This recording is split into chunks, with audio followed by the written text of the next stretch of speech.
Bom dia e obrigado por aguardarem. Sejam bem-vindos à teleconferência da Iguatemi SA para a discussão dos resultados referentes ao quarto trimestre de 2024. Estão presentes hoje conosco a senhora Cristina Betts, diretora-presidente, e o senhor Guido Oliveira, vice-presidente de Finanças e diretor de Relações com Investidores. Informamos que esse evento está sendo gravado e que todos os participantes estarão apenas ouvindo a teleconferência durante a apresentação da Iguatemi. Em seguida, iniciaremos a sessão de perguntas e respostas quando maiores instruções serão fornecidas. A apresentação está disponível para download no endereço ri.iguatemi.com.br.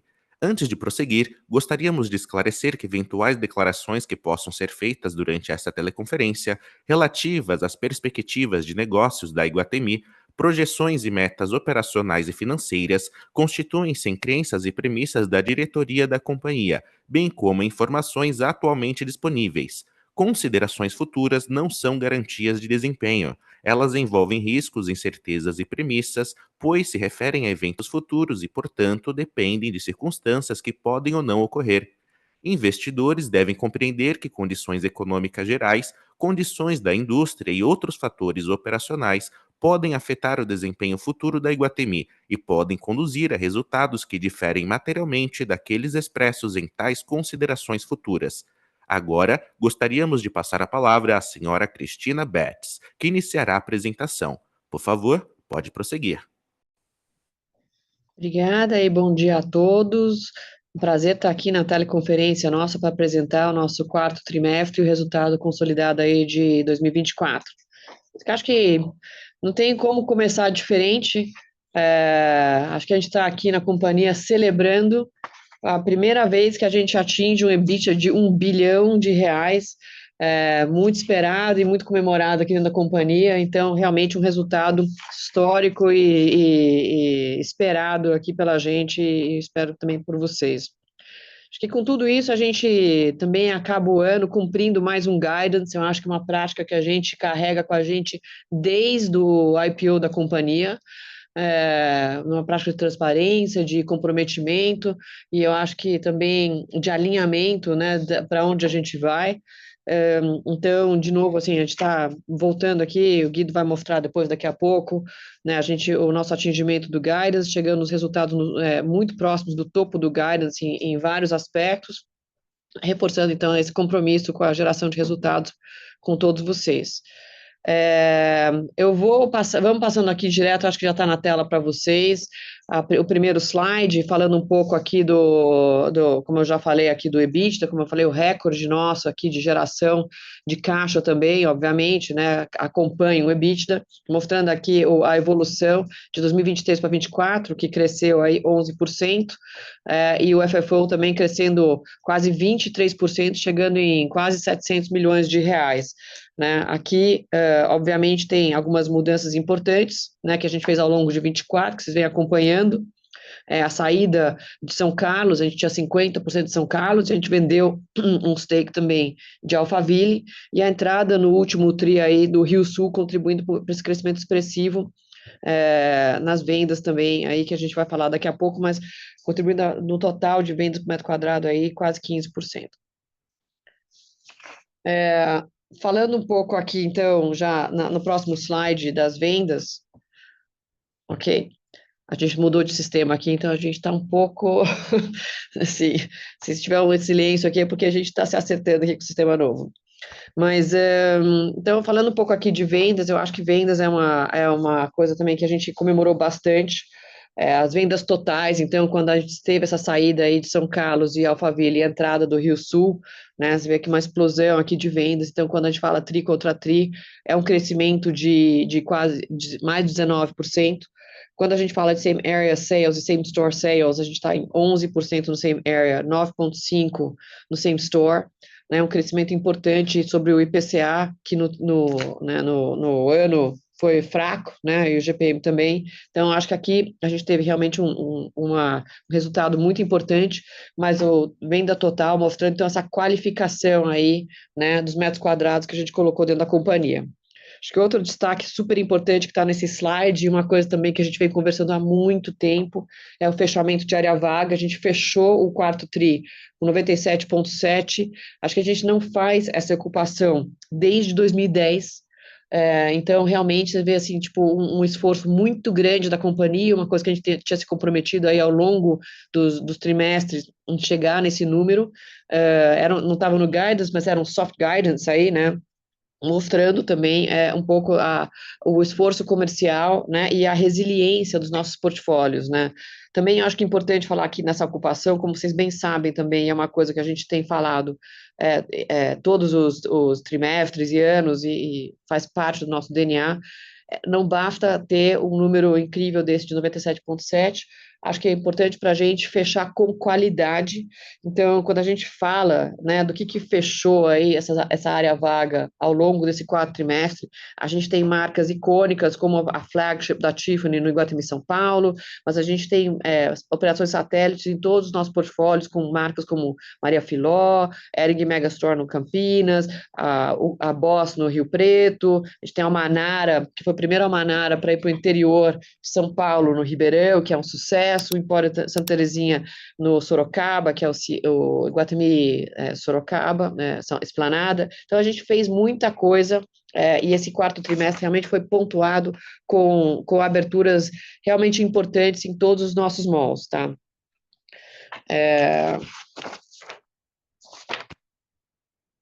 Falando um pouco aqui do aluguel, é, tá bom. Estamos se atrapalhando aqui um pouco os slides. Vamos falar um pouco de aluguel primeiro. Então, a gente falou de same store sales, same store rents, same area sales, same store sales. Falando um pouco de same store rents, tá? Então, olhando o que foi o efeito do GPM no portfólio e o que a gente fechou de same store rent, same area rent, então, de novo, a gente teve um crescimento muito grande, assim, sobre o GPM.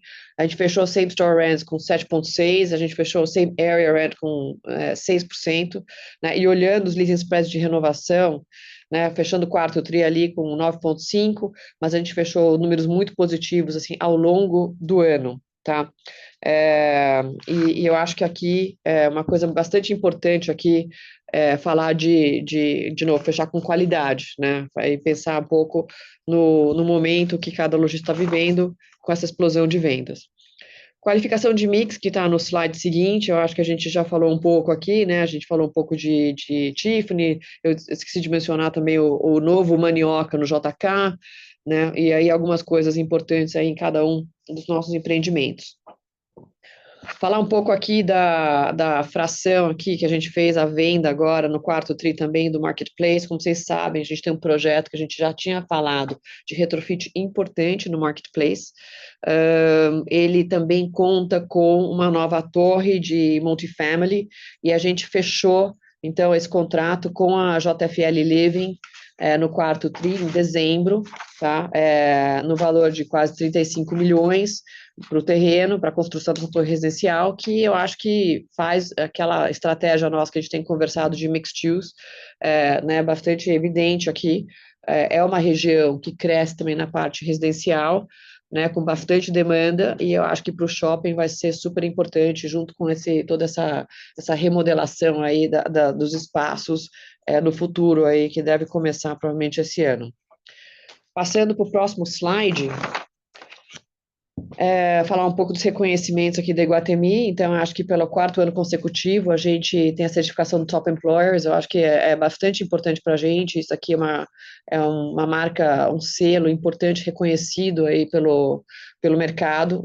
E eu acho que para a gente, quando a gente olha a parte de como a gente é visto no varejo, como a gente é visto pelos nossos stakeholders, colaboradores e tudo mais, o GPTW tem sido uma grande parceira nossa de entender o que a gente pode fazer cada vez melhor com o nosso time, né?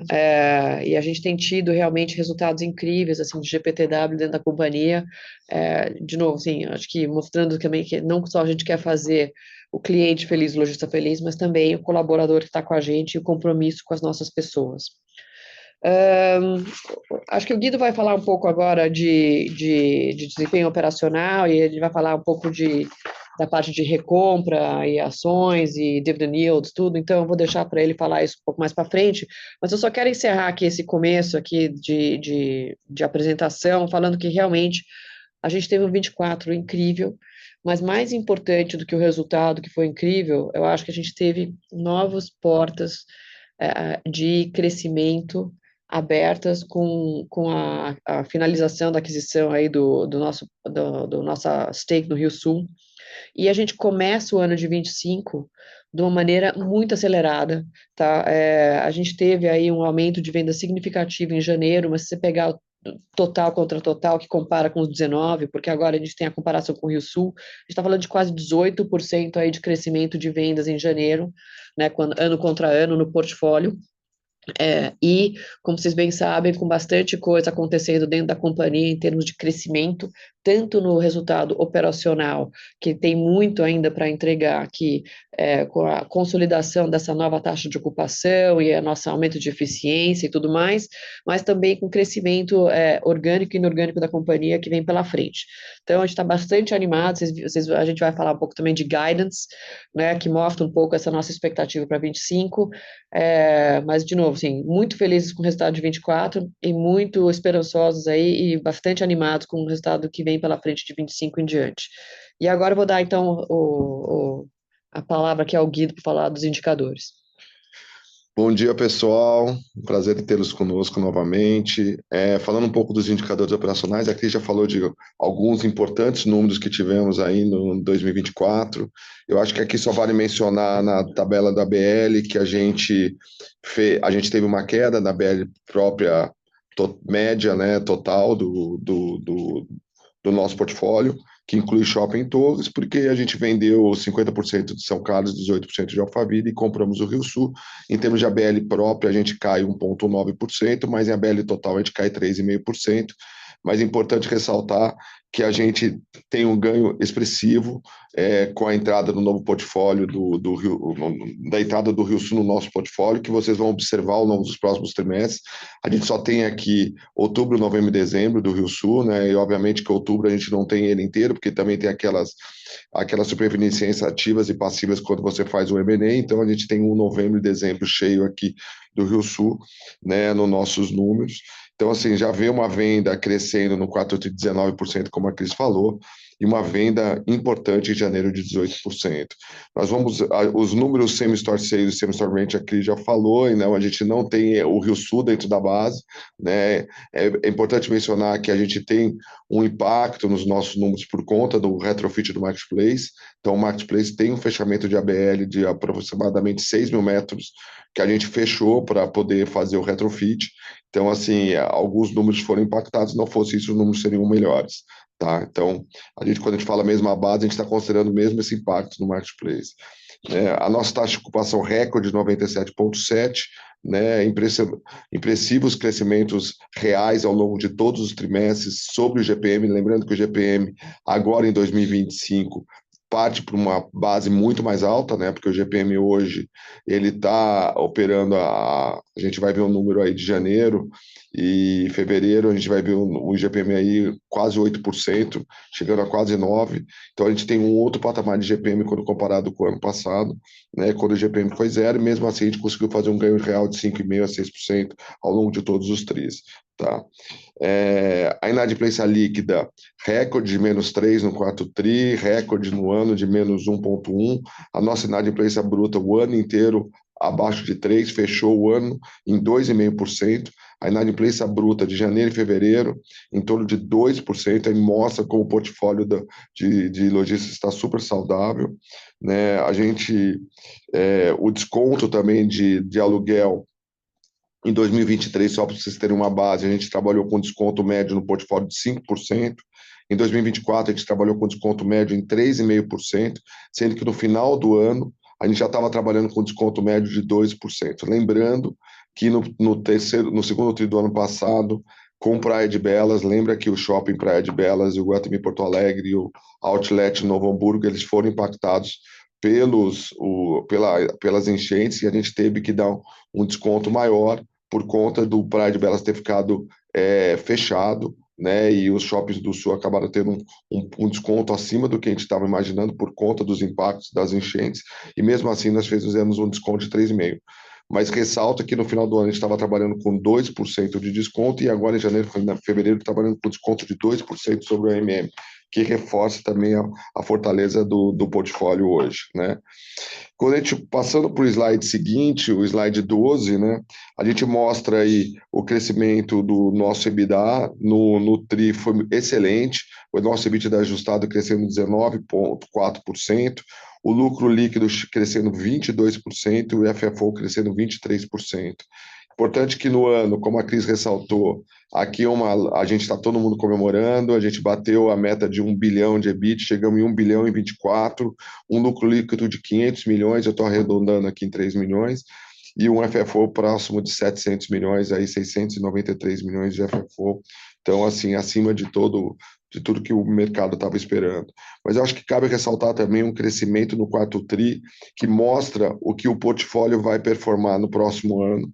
O AMM crescendo 6,6% no quarto TRI, acima do crescimento de todos os outros TRIs, o aluguel mínimo crescendo 6%, o faturamento, né? A receita líquida crescendo 15,4%, e o varejo, o nosso varejo, indo super bem, crescendo 32% no quarto TRI, que mostra a fortaleza das vendas que nós tivemos aí no quarto TRI.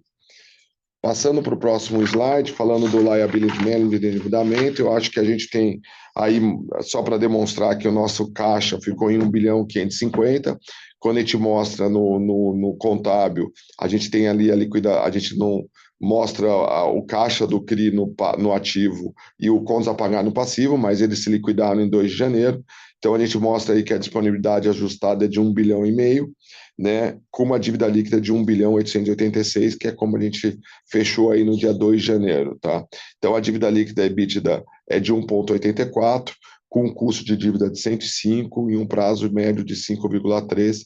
Lembrando que a gente tem aí uma cobertura de caixa de 3 anos e um custo proxy CDI, então extremamente confortável aí para os próximos anos. Quando a Cris falou, né, a gente indo para o slide 14, falando do cancelamento de ações, a gente recomprou ao longo dos últimos 2 anos 100 milhões de reais em ações, cancelamos 85 milhões de reais, 15 milhões foi usados para o nosso incentivo de longo prazo. Isso representou um cancelamento de units de 3,9 milhões de units, a nossa base sai de 300 milhões de ações para 296 milhões. Tá? A gente também anunciou um novo programa de 18 meses, de 140 milhões, um mesmo programa de recompra para os próximos meses, que se iniciou em 1º de fevereiro e tem vigência até 31 de julho de 26. Tá? Com isso, a gente traz um yield aí próximo em 2024 de 4%, com 200 milhões de ações, 200 milhões de reais em dividendos distribuídos, mais 43 milhões de recompra, que somado aos 42 de 23 foram cancelados 85. Então a gente tem um crescimento aí da ordem de 60% no retorno entre dividendos e recompra. Tá?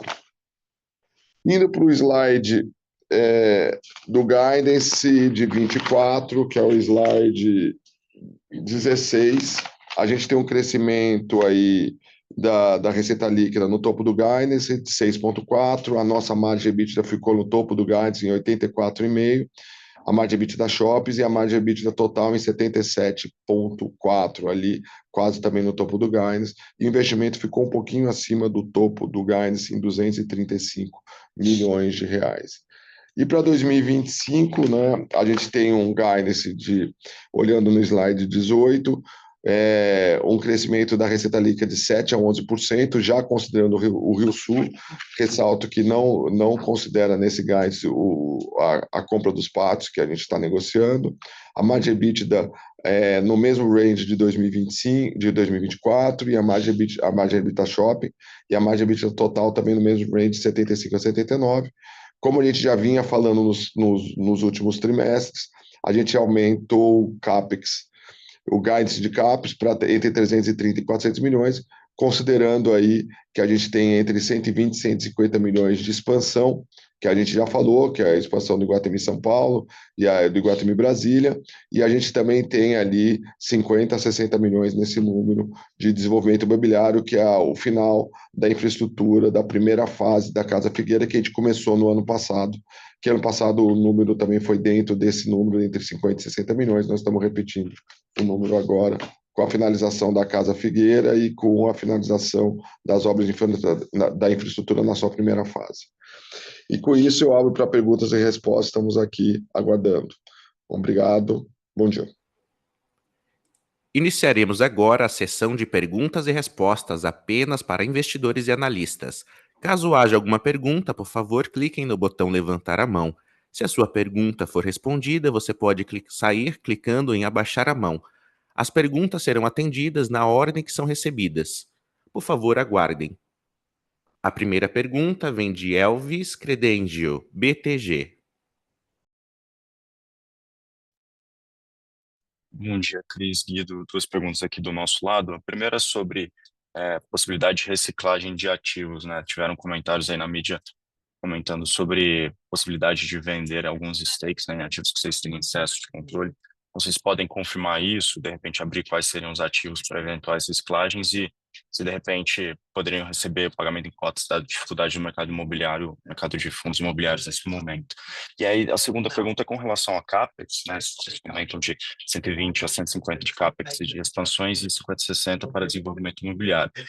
Quando a gente faz um implícito, fica uns 160, 190 para os itens, né? Queria entender quanto desses outros itens, de fato, reflete aí um CAPEX de manutenção, quanto que seria relacionado, de repente, investimentos no Rio Sul, se de repente já tem alguma coisa inclusa aí também para CAPEX das aquisições dos pátios, né? De repente, investimentos para esses ativos performarem melhor ao longo do tempo. É isso. Obrigado. Elvis, tudo bem? Obrigada aí pelas perguntas. Então, só começando aqui, falando um pouco de reciclagem, sim, a gente está sempre olhando a possibilidade de fazer reciclagem no nosso portfólio. Acho que a gente fez isso muito bem em 24, a gente já tinha feito algumas outras coisas lá atrás, mas eu acho que 24 mostrou que realmente a gente está comprometido em fazer a mudança, né, de metros quadrados de uma maneira interessante para a companhia. Sim, então a resposta é sim, a gente continua olhando essas possibilidades, acho que a gente não está no ponto ainda de falar aonde e o que a gente está a fim de fazer, mas eu acho que a gente pode dizer que tudo que a gente está conversando, a gente está falando em transação caixa, não transação cotas, tá? Eu acho que para a gente faz muito mais sentido, né, a ideia é usar essa liquidez que a reciclagem gera para reinvestir em outras coisas, então se a gente não pode pagar em cotas, eu acho que a gente também não quer receber em cotas, tá? Então acho que faz sentido, tá? Senão fica uma coisa meio assim para inglês ver, de ficar, né, dizendo que eu sou inglesa mesmo, então eu posso falar tranquilamente, né, de ficar só uma alavancagem com cotas, mas que na realidade você não tem a utilização desse recurso, tá? Então, para a gente obviamente prefere e tem possibilidade, já estamos conversando com algumas possibilidades em recursos líquidos mesmo, tá? Na parte do CAPEX, vamos dizer assim, EXO, que é a expansão e desenvolvimento imobiliário, obviamente tem algumas coisas, assim, não é exatamente o que fica implícito só de uma manutenção run rate, porque a gente tem bastante coisa que está acontecendo de mudança de portfólio, né? Então, você vê que tem coisas pequenas, vou dizer, aspas, pequeno, mas pequenos, mas que consomem, obviamente, mais do que seria um CAPEX de manutenção. Vou dar um exemplo aqui, a gente, né, o que a gente fez aqui no Iguatemi São Paulo, para quem está aqui em São Paulo, viu que a gente já fez uma mudança da praça de alimentação. Isso não é exatamente uma manutenção corriqueira, mas ela também não é uma expansão, tá? Então, ela entra nessas mudanças, e a gente tem algumas coisas que, ao longo throughout o portfólio, assim, a gente tem essas mexidas, tá? Agora, Guido, Então, comentar? só reforçando, né, que nosso CAPEX de manutenção não é dessa ordem de 150 a 200, tá? Ele estaria mais perto aí entre 70 e 90 milhões. Eu acho que dentro desse número tem algumas outras reformas que a Cris está falando que não entram como expansão e também não é CAPEX de manutenção, então fica como outros. Então, a gente tem assim, por exemplo, dá um exemplo, a gente tem uma torre de Campinas que a gente vendeu e anunciou em 2023, que foi aprovada agora, então começa a preparação, a gente tem que entregar o terreno preparado para o incorporador, então tem um investimento aí. A gente tem o CAPEX para a gente entregar também a torre do Marketplace ali para a JFL, também tem um CAPEX ali. A gente também tem os projetos executivos do Marketplace para o Retrofit, que não está o CAPEX aqui, porque o CAPEX a gente vai fazer vinculado a um novo projeto, mas tem ali também, tem o CAPEX de TI também. Então, assim, o nosso CAPEX de manutenção não é esse, entre 70 e 90 milhões seria um CAPEX de manutenção da companhia aí, o run rate aí, tá? Tá ótimo, Cris, Guido, ficou bem claro. Obrigado e bom dia. Obrigada, Elcio. Próxima pergunta de Alejandra Obregon, Morgan Stanley.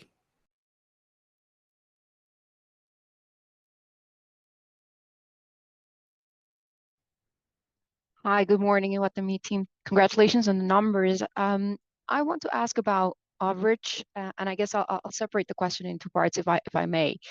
So the first part is if you can provide perhaps some insights into how your overage rent agreements differ between, let's say, the anchor tenants and the satellite. So that's the first part.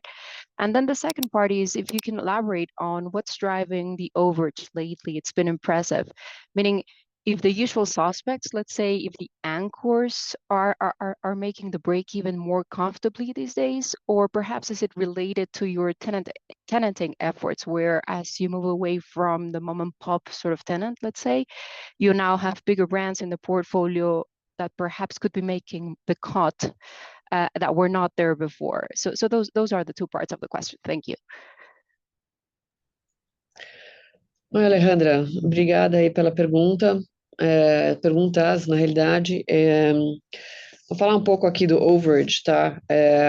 Na realidade, eu acho que o aumento do overage tem menos a ver com a quebra entre âncoras e satélites e mais a ver com a qualificação do nosso mix ao longo do tempo, tá?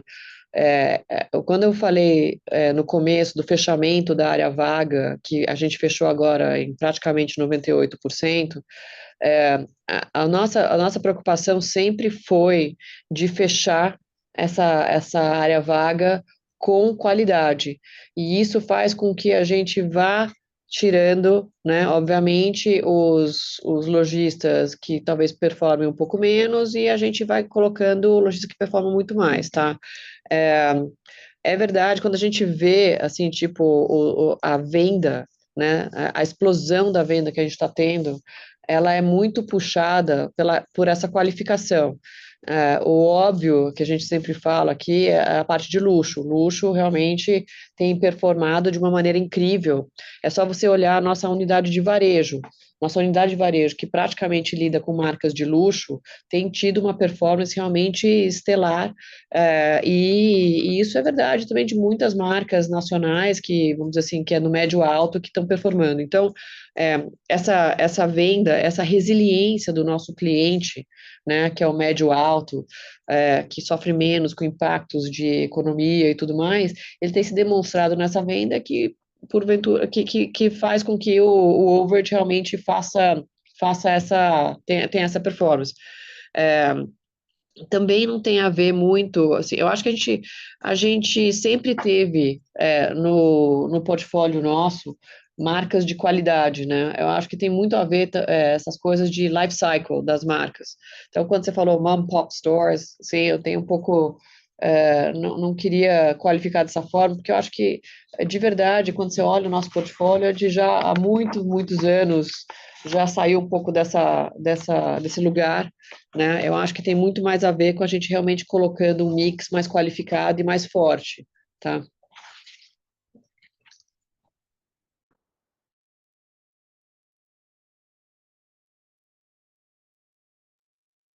Thank you, that was very clear. A próxima pergunta vem de Juan Argenton, XP Inc.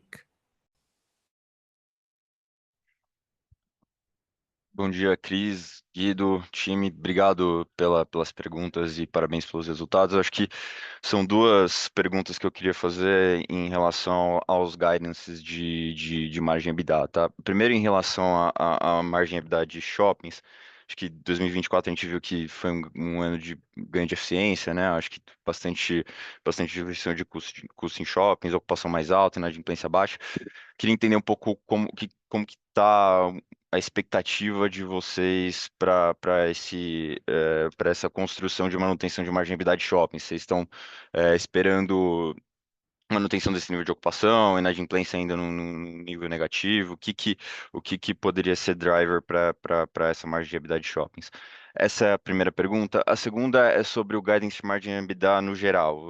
Esse ano a gente viu que tanto desenvolvimento imobiliário quanto revenda de pontos, acho que foram dois pontos que ajudaram nesse crescimento de margem EBITDA. Queria entender um pouco como está a expectativa nessas duas linhas para 2025. Vocês esperam ter alguma coisa talvez parecida com o que teve em 2024? Obrigado. Juan, muito obrigado pela pergunta. Falando um pouco, quando no meu speech eu falei um pouco sobre o que o portfólio novo, né, e como a gente adentrou o ano, né, a gente teve aí vendas aí na mesma base, em torno de 9% e crescendo as vendas totais aí em torno de 18%. Então, assim, com um desconto super baixo e uma inadimplência de 2%, um desconto de 2%, e com uma ocupação de 97,7%, e com custo de ocupação super baixo. Então, assim, e com IGPM mais alto. Então, a gente está bem tranquilo, né, em a gente atingir esse crescimento de receita líquida e essas margens de EBITDA. Por quê? Porque a gente também vai ter um custo. Lembra que quando você tem mais ocupação, além de você crescer o teu AMM, você diminui o custo da sua área vaga.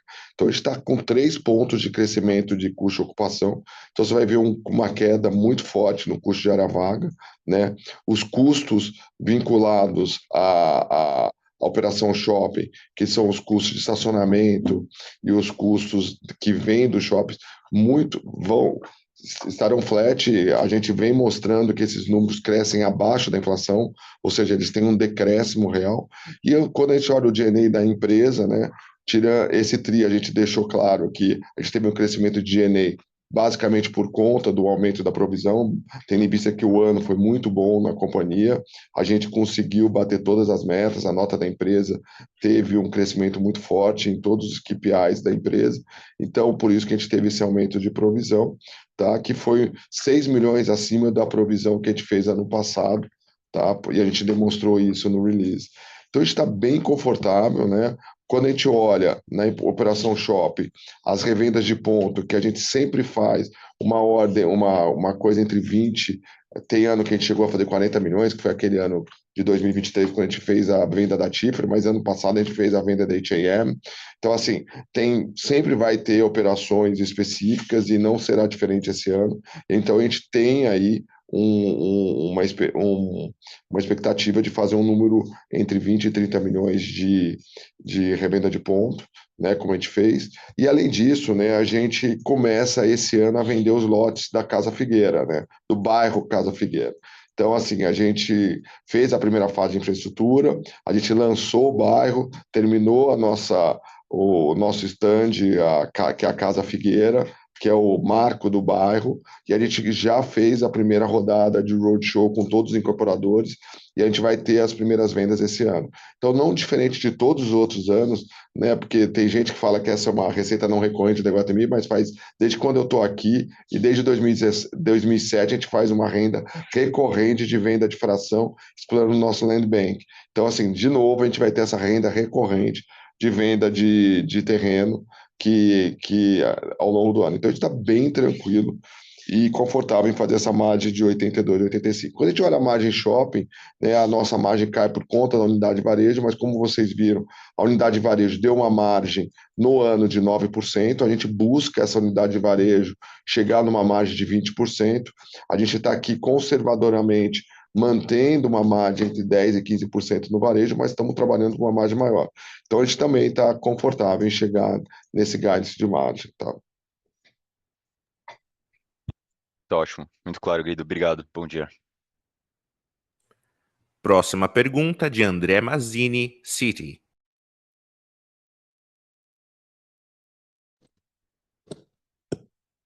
Bom dia, Cris e Guido. Duas perguntas também.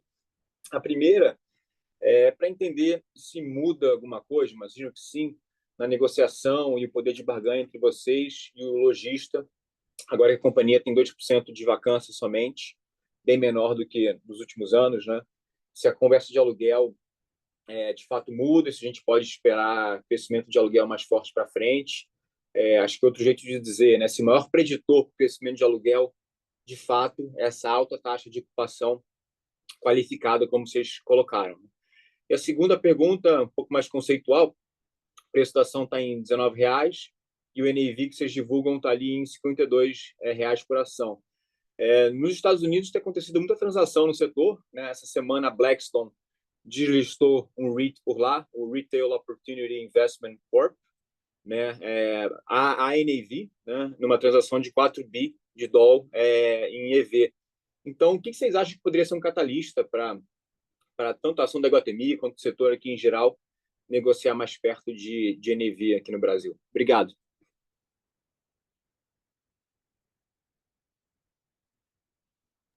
Oi, Mazzini. Então, vamos lá. Vamos começar pela mais simples primeiro, né, cara? Sim. A simples essa parte do aluguel, eu acho que, assim, como eu falei, né, a gente nunca se rendeu à tentação de fechar a vaga com pouca qualificação, tá? E isso demanda uma certa disciplina nossa, obviamente, porque a gente apanhou bastante nos últimos trimestres, ter uma ocupação mais baixa, mas eu acho que os resultados estão se mostrando agora. Então, assim, olhando para frente, o que isso ajuda? Você tem razão, ele ajuda, obviamente, a sentar e conversar, porque agora a gente tem menos espaço, né? O que acontece é que a gente tem que ser mais efetivo em fazer o churn de quem a gente acha que está menos produtivo, que pode ser mais produtivo aquela área ocupada, entendeu? Então, assim, começa a ficar mais difícil a gente achar essas oportunidades. Por outro lado, assim, tipo, a gente tem que cavar esses espaços. Eu acho que a gente tem no nosso planejamento aqui do ano e nos próximos anos, mapeado o que a gente pretende fazer, o que a gente gostaria de ter em cada um dos shoppings, e eu acho que cabe a gente lutar pelos espaços, e eu acho que a gente vai ser bem mais enfático, obviamente, que assim, como vocês devem ter visto no balanço, assim, não tem mais a ferramenta tira desconto, porque não tem mais desconto no nosso balanço, praticamente, tá? A gente está no nível mais baixo de desconto, assim, a gente está melhor em percentual de desconto sobre receita bruta do que a gente estava em 2014. Então, assim, né, realmente a gente está, em termos de índices operacionais da companhia, num nível fantástico, e por isso que a gente tem que realmente ser mais disciplinado e olhar para o portfólio e falar onde estão as oportunidades, porque a verdade é que tem fila de espera para entrar nos nossos empreendimentos. A gente tem demanda para os espaços e que a gente acredita que poderia ser bem mais produtivo em alguns lugares. Então, assim, estamos de olho, ajuda muito, como você falou, né? Ajuda muito também na discussão da produtividade por metro quadrado, porque quando a gente tem muito comparable dentro da companhia e dentro dos próprios shoppings para mostrar fulano está mais produtivo que o Beltrano, então a gente usa muito isso na discussão, tá? Só acho que a gente não é a mesma coisa de ocupar espaço de área vaga, ter um tempo maior nessas transições aí que a gente tem que fazer, tá? Na segunda parte, assim, talvez a pergunta mais difícil sua aí, eu acho que, honestamente, isso, assim, de várias conferências já vindo para cá, eu diria que o catalista para o nosso setor, e não só para o nosso setor, para várias ou quase todas as ações que estão na Bolsa, hoje em dia, tem muito mais a ver com a situação macroeconômica do país do que o que a gente está fazendo. Acho que a gente está mostrando um dever de casa incrível que a gente fez aqui no Iguatemi. De verdade, a gente está, como a gente mostrou, os índices operacionais da companhia melhor, muitos até do que 2010, faz 15 anos que a gente não chega nesse nível operacional, né? A gente tem uma agenda de crescimento super saudável, a gente está fazendo tudo certo. Acho que a gente precisa um pouco da condição macroeconômica para ajudar a gente. Então, eu acho que isso é o que seria o principal fator que poderia destravar não só a gente, mas quase todo mundo que está na Bolsa. Mazzini, eu acho que assim, Eu não preciso bater na tecla do ambiente macroeconômico, do aumento da taxa de juros, Isso. da falta de fluxo da bolsa, porque isso aí vocês sabem mais do que eu. Mas isso é um ponto, eu acho que assim, a empresa vem entregando excelentes resultados, né? A gente vem fazendo a otimização do portfólio, melhorando se você olhar o nosso aluguel por metro quadrado nesse TT, está crescendo 9% por conta dessa melhora do portfólio. Você tirou São Carlos, vendeu 18% da Alphaville e botou um Rio Sul, né, que o Rio Sul, em janeiro, cresceu estupendos 22% as vendas por conta do fluxo de turista em janeiro. Então, assim, então se mostra a força da venda entrando do novo ativo colocando no nosso portfólio. Então, a gente vem fazendo esse trabalho. Eu acho que a gente vem demonstrando aí com a reciclagem o quanto a gente consegue quantos ativos estão sendo vendidos a KICAP, né, no mercado público, né, não no mercado privado, né, não no mercado público de ações. Então, assim, eu acho que tem uma demonstração, assim, a empresa continua sendo um cash call, a gente continua com yield importante, tanto o setor, né, as três empresas listadas com yield importante de dividend yield aí para o mercado. Então, assim, acredito que é uma questão de tempo para reprecificar. Eu acredito seriamente que vai ter um re-rating aí, um repricing importante no mercado, quando você tiver uma sinalização clara macroeconômica no país. Claríssimo. Obrigado, Cris Guido. Bom dia. Mazini. Seguimos com Pedro Lobato, Bradesco BBI. Bom dia, Cris Guido. Obrigado pelo espaço. Duas perguntas aqui do nosso lado. A primeira assim, a companhia acho que deu indicativos aí que também está de olho, né, dentre todas as possibilidades de alocação de capital. Também tem olhado aí para a remuneração do acionista, né, para o retorno do capital para o acionista, com dividendo e recompra. Aí, então, a primeira pergunta olhando para 25, né, e enfim, o que deve ser desembolsado aí com as aquisições. Como é que fica a cabeça para dividendo e recompra? Tem um programa de recompra aberto, mas que foi renovado, mas aí eu queria mais falar de dividendo. Como é que fica, né, a cabeça? E a segunda olhando mais para o varejo e o 365, né? O Guido até comentou na pergunta do Juan que a ideia é melhorar a margem mais para uns 20%. Queria entender com vocês, né, qual deve ser o foco e como que vocês devem chegar, né, o que vocês devem melhorar para chegar nessa margem aí. Obrigado.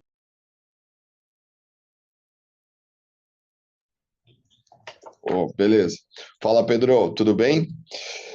Sobre a alocação de capital, a remuneração de acionista, eu acho que assim, a gente anunciou uma nova recompra aí, no mesmos moldes de 2023 e 2024.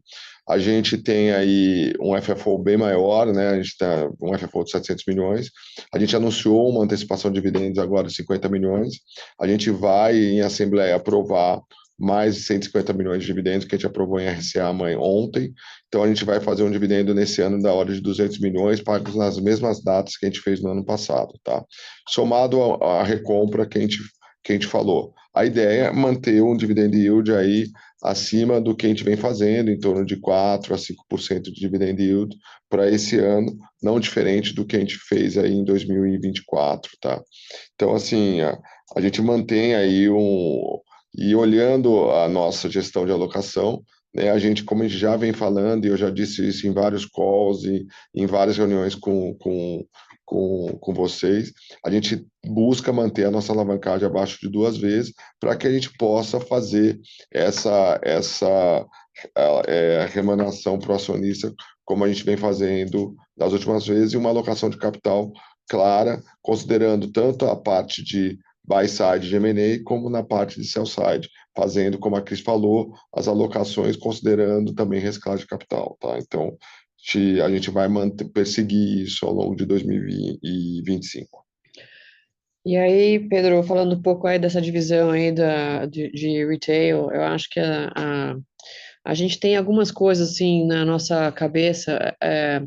É uma jornada esse negócio do retail, né? Eu acho que a gente começou, acho que a gente falava muito de 365 no começo, né? Que é até uma coisa separada, e agora a gente juntou na nossa unidade de varejo. E a gente fez a primeira pernada, é muito importante, de fazer o break-even do 365, e agora, na realidade, ele contribui para essa margem positiva, né, que tem na unidade de varejo como um todo. É, a gente está olhando, na realidade, algumas marcas que devem entrar no próximo ciclo, né, como, por exemplo, a Comme des Garçons, é uma marca que vai entrar na nossa unidade de varejo, mas a gente tem outras, e a gente tem algumas expansões de lojas importantes. Então, por exemplo, dentro da nossa unidade de varejo, Birkenstock é uma que melhor performa, e a gente deve ter uma nova loja abrindo agora no Pátio Genópolis, que deve contribuir, então, para um resultado positivo maior, porque vai diluindo, entre aspas, o custo fixo de carregar a marca com mais lojas abertas, tá? E, obviamente, fazendo exatamente o que é importante nessa unidade de varejo, que é criar a diferenciação para os diferentes ativos, tá? Então, Birkenstock, como a gente sabe, é a nova, é o novo hot de sandálias, né? A minha filha que fala que Trancoso Ano Novo só dá Birkenstock. Então, assim, tipo, acho que mas é isso, assim, a gente quer ter as marcas que realmente criam esse diferencial, e que quando a gente vai expandindo essas marcas, que tal, elas melhoram, então, os resultados, porque dilui, então, esse custo fixo, né? Então, a gente tem bastante coisa importante acontecendo. Eu acho que o 365 continua numa toada também de melhorar seus resultados e contribuir para os resultados das marcas que a gente opera, né? Algumas marcas estão exclusivamente no 365 e estão indo muito bem. Eu vou te dar um exemplo, assim, tipo o Longchamp, que é um sucesso, né? Tem sido um dos carros-chefes aí de 365 na venda, não tem loja física, então, e aí também é uma coisa que a gente está discutindo, se a gente deveria ter ou não dado sucesso, né, da venda desse produto. Então, sim, são muitos pequenos pedaços que fazem com que a gente cresça o resultado, mas que contribua também na margem, que é uma coisa importante, porque a gente não quer ficar só crescendo venda, a gente quer crescer o resultado também da margem, e apostando nas marcas que fazem realmente diferença para o nosso portfólio, tá? Bem claro. Obrigado, Cris, Guido, bom dia. Obrigada. Próxima pergunta de Tainan Costa, UBS. Bom dia, Cris, Guido. Minha pergunta é relativa ao guidance de investimento que vocês acabaram dando, em especial ali a parte de expansões, né, aquele intervalo ali de 120, 150 milhões. Né, acho que assim, o Shopping Brasília vocês já deram bastante detalhes, acho que em fevereiro do ano passado, né, em comunicado ao mercado. Mas eu queria entender melhor o Iguatemi São Paulo, né? Se vocês conseguem dar um pouco mais de detalhes do que está incluso, né, nessa expansão, qual que é o delay, a estratégia, o prazo para a conclusão dessa obra, e se tem alguma expectativa de desaceleração das vendas do shopping por conta dessa expansão. Obrigado. Oi, Tainan. Então, falando um pouco aqui, então, vou focar no Iguatemi São Paulo, né, que é o grosso da sua pergunta. Eu acho que a gente tem várias etapas aqui no Iguatemi São Paulo, tá? Então, esse ano, a gente tem algumas coisas importantes acontecendo aqui no Iguatemi São Paulo. A gente já fez o ano passado, né, que eu não diria que nem está no nosso CAPEX de expansão, que a gente considera, entre aspas, como manutenção, essa mudança aí da praça de alimentação e tudo mais, que abre espaço para a gente fazer aquelas mexidas de mix que são super importantes para a gente, começando pelo que foi a inauguração da Tiffany, né, que sai da frente do shopping, foi para o meio, e teve uma venda absurda. Não vou falar aqui, mas o mês de dezembro ela vende mais, só no mês de dezembro, do que muitos shoppings vendem no ano, tá? Então foi uma loucura essa nova abertura da Tiffany, realmente importante. E isso a gente imagina, a gente estava falando aqui, eu já não me lembro mais quando foi a pergunta, mas assim, a gente já estava falando aqui de como a gente vai aumentar essa eficiência, exatamente essas mexidas fazem com que a gente consiga aumentar o que já era inimaginável no Iguatemi São Paulo, metro quadrado, venda e receita, tá? Então, a gente está nessa rodada. Esse ano, a gente inaugura, em cima da prumada, vamos dizer assim, que dá para Faria Lima, o teatro, tá? No Iguatemi São Paulo, que é um teatro que vai ter uns 250 lugares, né, e vai ter toda uma programação importante, deve inaugurar no primeiro semestre ainda, e isso é importante porque ele dá para a gente, ele é o pré-requisito para a gente fazer a expansão na outra prumada que dá, vamos dizer assim, para os prédios e para o estacionamento externo do shopping que está no fundo, tá? Que a gente está chamando de rooftop. Então, esse CAPEX todo, ele tem a ver com a conclusão dessa parte do teatro e tudo mais, e o começo da obra, que a gente começou, assim, vamos dizer assim, levemente em 2024, mas agora entra de uma maneira mais importante para fazer o rooftop do outro lado, tá? O rooftop vai contar com flagships novas, restaurantes novos, né? Tem todo um acerto ali, obviamente, né, do teto do shopping, ele conecta ali com o cinema, ele conecta, ele vai, para quem consegue visualizar, a gente tem escadas rolantes que vai subir mais um lance de escadas para cima, então tem bastante obra importante que começa em 25 e muito importante, a gente quer inaugurar tudo isso em 26, porque vamos lembrar, a gente vai ter o aniversário de 60 anos do Iguatemi São Paulo, né, lembrando que é o primeiro shopping da América Latina, então é uma data importante para a gente, e o grande ponto de comemoração realmente vai ser o lançamento do rooftop, tá? E que abre espaço para todas essas novas operações, uma coisa que está estrangulada no Iguatemi São Paulo, tá? Porque não tem, assim, a gente tem necessidade de ter mais restaurante, a gente tem necessidade de abrir mais espaço para marcas que querem operar com a gente, então são marcas importantes que estão vindo. Então, tudo isso está dentro desse plano aí para o Iguatemi São Paulo. Então, esse pedaço do CAPEX que tem a ver com o Iguatemi São Paulo, ele tem a ver com essas mexidas todas, tá? Mas ele é um pedaço agora e um pedaço ainda em 26, tá? Então, só para dizer, depois de 26, eu não vou dizer se é finito, se é finito, porque a gente sempre tem uma outra ideia, mas deste projeto será finito, tá? Perfeito, Cris. Obrigado. Bom dia. Seguimos com Jorel Guilotti, Goldman Sachs. Bom dia a todos. Obrigado por tomar minhas perguntas. Tenho duas. A primeira, é claro que suas vendas têm sido fortes, fecharam aí com 9,5% no quarto tri, e agora em janeiro viram um crescimento de 9% ano contra ano. Mas minha pergunta é quais são suas expectativas para as vendas lojistas ao resto do ano? É dizer, você acredita de que continuamos nesse patamar, que pode baixar um pouco devido aos problemas macros ou a preocupação macro que estamos vendo? E conectado a isso, a gente também viu que o custo de ocupação caiu bastante, você está com leasing spreads quase double digit, mas eu queria saber qual é o seu pricing power num ambiente onde as vendas estão caindo. É dizer, se a gente tiver uma desaceleração material segundo semestre, você acredita que pode continuar com esses leasing spreads altos? É isso. Obrigado. Oi, Joel. Eu acho que assim, você sabe que a gente teve essa mesma pergunta ano passado, só para lembrar, e essa coisa da venda, assim, que a gente falou assim, porque a gente vai ter uma desaceleração, porque a situação macroeconômica, e na realidade a gente só viu o contrário, tá? Eu acho que a gente já provou muitas vezes aqui ao longo da vida da Iguatemi que o nosso cliente é um cliente resiliente, é um cliente que acostumou a comprar a parte de luxo e médio luxo, vamos chamar assim, no Brasil, né?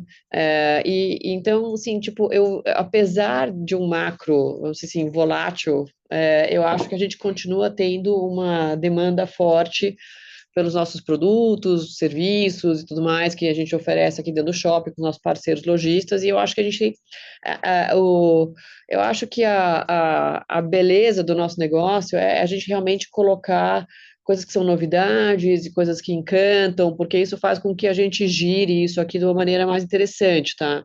Você vê, assim, cara, que a gente estava falando da Tiffany aqui, né? Eu me lembro que eu bati uma aposta com o CEO mundial, Anthony, que quando ele falou que ele ia vender, ele conseguiu superar a aposta em muito do que ele vendeu em dezembro. E eu acho que ele vai manter. Obviamente tem o mês de lançamento, e Natal, tudo isso contribui, mas eu acho que ele vai manter uma venda muito acima da expectativa do que ele tinha. simplesmente porque é uma novidade, é um encantamento, as pessoas se sentem totalmente assim, é uma mini landmark Nova York dentro do Iguatemi São Paulo.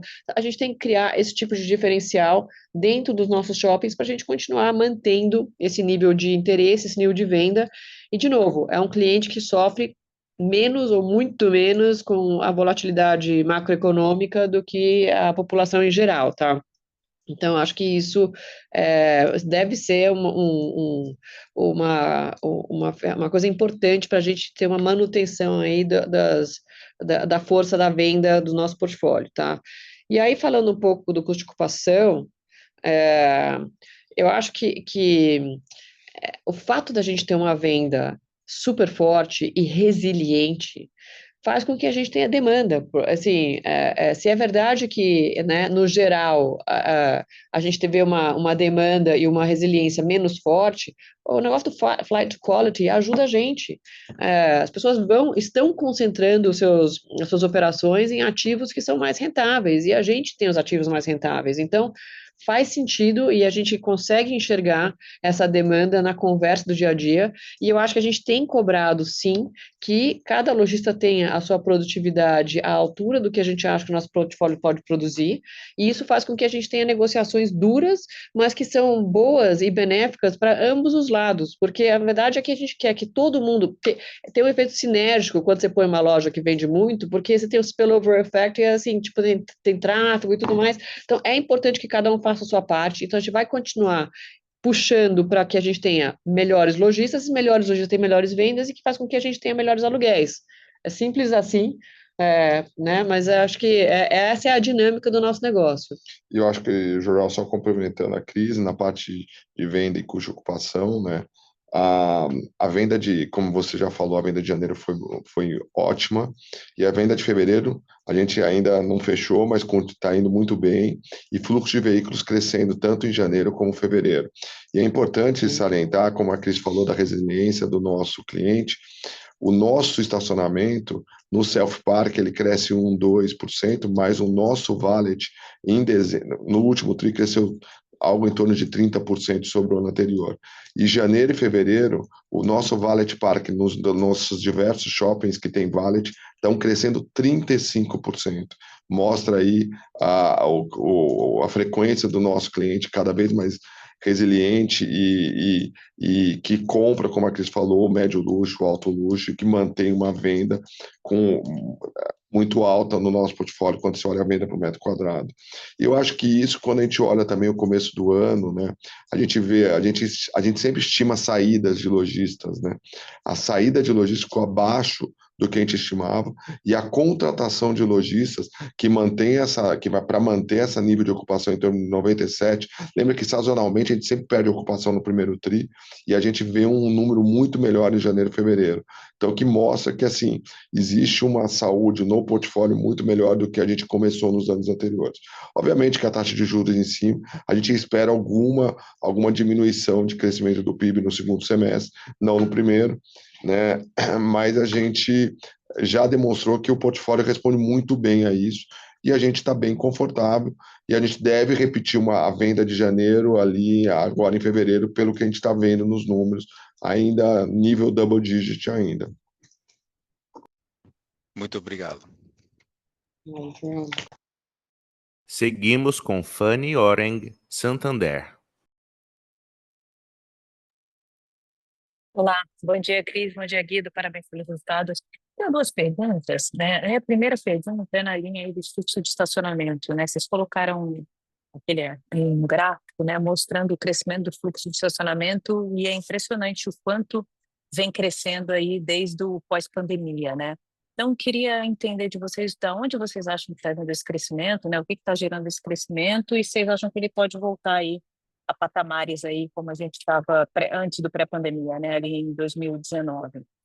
Essa seria a minha primeira pergunta. E segunda pergunta, né, impressionante também os números de ocupação dos shoppings hoje, né, eu não me lembro disso, acho que ever, assim, né, Iguatemi, né, como o Cris falou, em 2010, né, vocês chegaram nesses patamares, mas quando vocês olham ativos individuais, tem algum ativo que vocês acham ainda que precisa ser feito um trabalho para melhorar esses níveis de ocupação? Seria essa as minhas perguntas. Muito obrigada.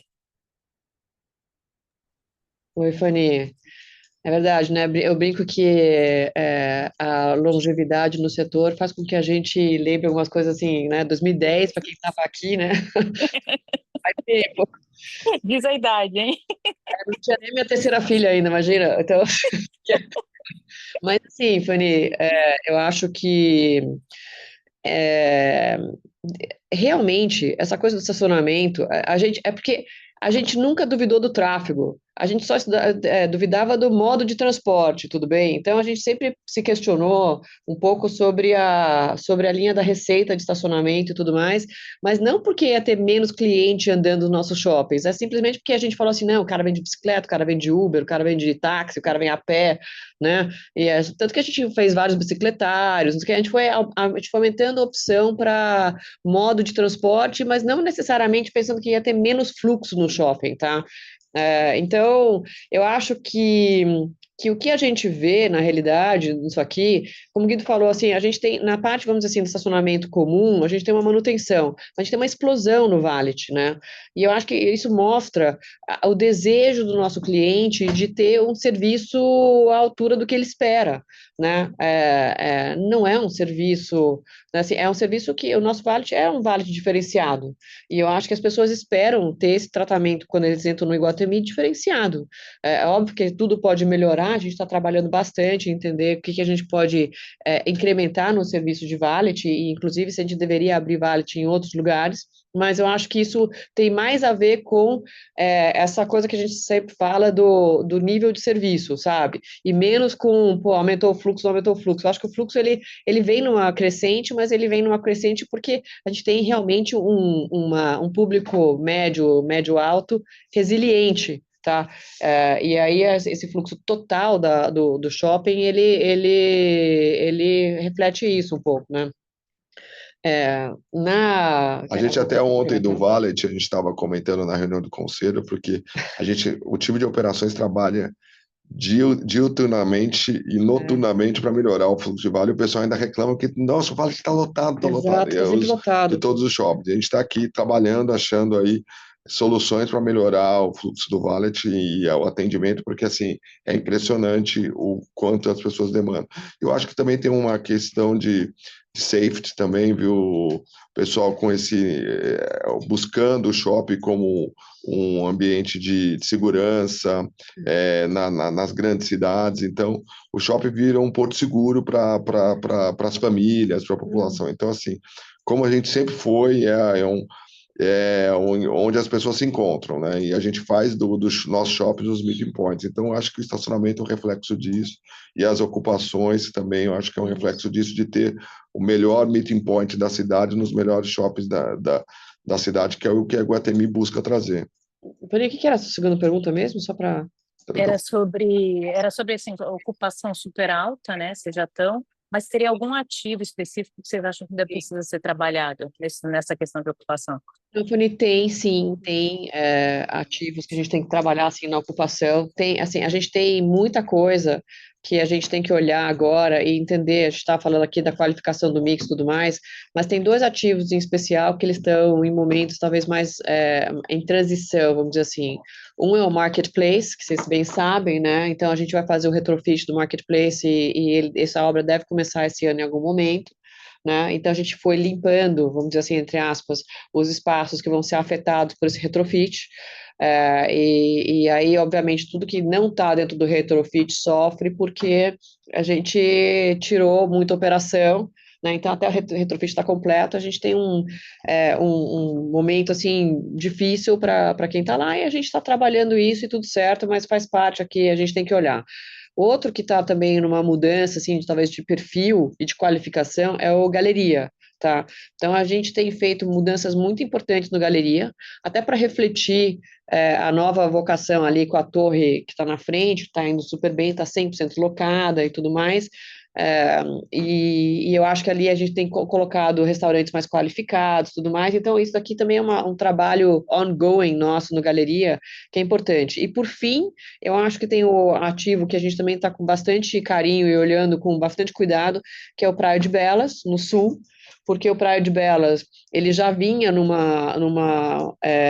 trabalho ali de mudança e qualificação de mix, a gente tem, que a gente chama dentro da companhia, um plano de moda ali para o Praia de Belas, então a gente tem colocado marcas importantes, como Track and Field, como Lelise e tudo mais, mas ele foi afetado no meio do ano passado, foi o shopping nosso mais afetado pelas enchentes do sul. Então a gente teve, vamos dizer assim, não vou dizer uma pausa, mas a gente teve um hiato, assim, sei lá, a gente teve um tempo aí que o rollout desse plano não foi exatamente como a gente tinha planejado para 2024, então ele continua em 25 e é muito importante que a gente faça essa qualificação, porque a gente entende que tem muito potencial ainda no Praia de Belas, tá? É uma questão da gente acertar um pouco essa qualidade do mix, tá? Então, eu diria que são esses três que a gente tem esse olhar mais profundo, tá? E os outros, eu diria que estão dali para cima, porque exatamente a gente está agora trocar um pelo outro para melhorar a qualidade do que a gente tem no portfólio. Tá ótimo, Cris. Muito obrigada, Cris. Obrigada, Guida. Obrigada, Obrigado. Felipe. Seguimos com Luiz Capistrano, Itaú BBA.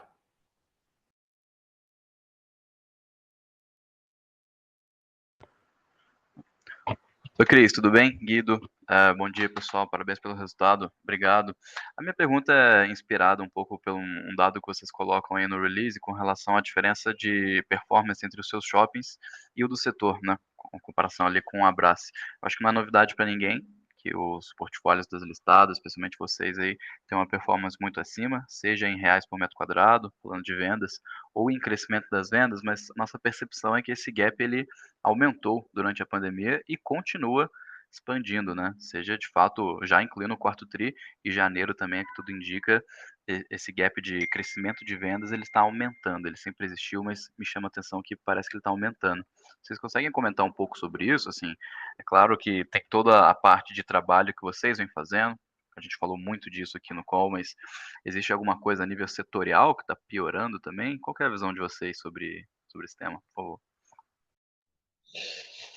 Boa pergunta, Luiz. Eu acho que assim, quando a gente olha as três empresas listadas, né? Primeiro você teve uma consolidação de várias empresas no portfólio de uma das listadas, né? E aí você tem aí três companhias que sobraram grandes e que têm os principais malls do país, né? Então, quando você olha o setor como um todo, né, quando você vê ali um crescimento muito grande, não diferente do que aconteceu com as listadas, mas teve um crescimento muito grande entre 2010 e 2014 de ABL no Brasil, tá? E aí essa indústria se depara com uma crise gigantesca entre 2015 e 2017, onde você vê uma recessão que nunca vista nesse país, com uma queda de PIB de 8%. Quando essa indústria começa a se recuperar, ela enfrenta o Covid, que foi uma das indústrias mais impactadas que já teve, porque ela teve os seus shoppings fechados por 90 dias em 2020, mais 45 dias em 2021, com aumento da capacidade ociosa, aumento do desconto, e em várias praças, em várias cidades, todas impactadas, tá? Então, assim, aí você tem 2 anos de crescimento pífio na economia, depois que você sai da pandemia, e você começa com 2023 e 2024 com o PIB crescendo mais. Então, quando a gente olha isso, você olha a indústria tendo dificuldade para absorver essa capacidade ociosa. Então, o que ela fez primeiro, a indústria? Ela fechou a vacância. Você vê que a vacância que chegou a ser de 15 pontos percentuais, hoje caiu para abaixo de 5 pontos, né? Você vê o fluxo de veículos e o fluxo de pedestres se recuperando, né? E você vê uma diminuição do aumento do estoque de ABL, que isso é muito importante para que a indústria, como a gente viu no setor de property, que também diminuiu os estoques para que a vacância diminua. Então agora eu imagino o próximo movimento é você ver um crescimento de venda muito maior, porque você tem a capacidade ociosa a capacidade volta a ser uma capacidade normal que a indústria sempre teve. Por que as empresas de shopping listadas performam melhor? Porque estão nos melhores locations, nas melhores cidades, com os melhores portfólios, e obviamente que a gente trabalha num segmento, e principalmente a Iguatemi, num segmento de renda diferente do extrato do ABL que tem no Brasil aí fora. Então a gente é um segmento muito mais resiliente, como já se provou nas recessões, enquanto os números da Brás tinham same-store sales negativo, o número da Iguatemi sempre foi positivo durante a recessão inteira, tanto same-store sales como same-store rent, mas eu encontro que não é não é um diagnóstico de que a indústria não performará. Eu acho que a indústria volta a performar a partir desse ano. Eu acho que a gente vai ver vendas crescentes, porque agora diminuiu a capacidade ociosa, né, e a indústria parou de trazer a ABL para o mercado, então o nível de ABL se mantém e agora você vai ver a venda recuperar, com certeza. Perfeito, Guido. Beleza, ótimos comentários. Obrigado, viu? Ajudou bastante aqui a entender. A próxima pergunta vem de Marcelo Mota, JP Morgan. Oi, bom dia. Obrigado. Só um tópico ainda que vocês não chegaram a comentar, só para entender como é que está aí a negociação do Higienópolis e do Paulista, né? Enfim, a gente vê notícia do BB, enfim, tentando levantar dinheiro, vocês falam em manter essa alavancagem aí 2 vezes, né, debt to EBITDA, né? Então, não sei se podem dar alguma pista aí de timing para concluir isso, o que está pendente, só para pegar esse update. Obrigado, gente. Oi, Mota. Tava achando estranho que não tinha surgido essa pergunta ainda, né? Mas que bom que você trouxe, porque eu acho que vale sim comentar que eu acho que a gente pode dizer com tranquilidade aí o commitment do Banco do Brasil, do BBIG, né, na realidade, em fazer a parte dele na aquisição aí dos pátios, que a gente está apelidando aqui. E ele já soltou entrevista, já falou publicamente tal, que ele está committed com os 800 milhões de reais, né? Eu acho que a gente tem parceiros dentro da operação que a gente não pode falar por eles, mas que a gente, assim, na nossa negociação já tem o seu commitment também alinhado, por isso que a gente está bastante tranquilo aí de falar, né, na nossa parcela aí de investimento, que faz com que a gente realmente não ultrapasse aí a alavancagem de 2 vezes dívida líquida sobre EBITDA, lembrando que o pagamento dos pátios vai ser parecido com o que a gente fez no Rio Sul, 70% à vista e depois o parcelado os outros 30% com 15%, né, nos anos subsequentes. Então, assim, dá uma folga para a gente também nesse pagamento, inclusive para o próprio BBIG, né? Então, e eu acho que a gente está bastante tranquilo aí com o commitment de cada um dos parceiros. São parceiros diferentes nos ativos diferentes, tá? Até porque dentro de cada ativo tem participantes que já estão no ativo que vão exercer um pedaço do seu direito de preferência, né? Então, eu acho que tem um cheque bastante dividido aí e fica bastante tranquilo para a gente colocar o nosso cheque na medida que a gente achou que a gente ia colocar. Tá andando, tá? A gente deve ter novidades muito em breve aí sobre a assinatura aí do contrato com os nossos outros parceiros. A gente imagina concluir nos próximos 2 meses aí tudo, tá? Então, a gente está caminhando bastante bem. É uma operação que é diferente quando você faz 1 ou 2 players, né? A gente está falando de muitos players juntos fazendo bid, então essa é a dificuldade maior.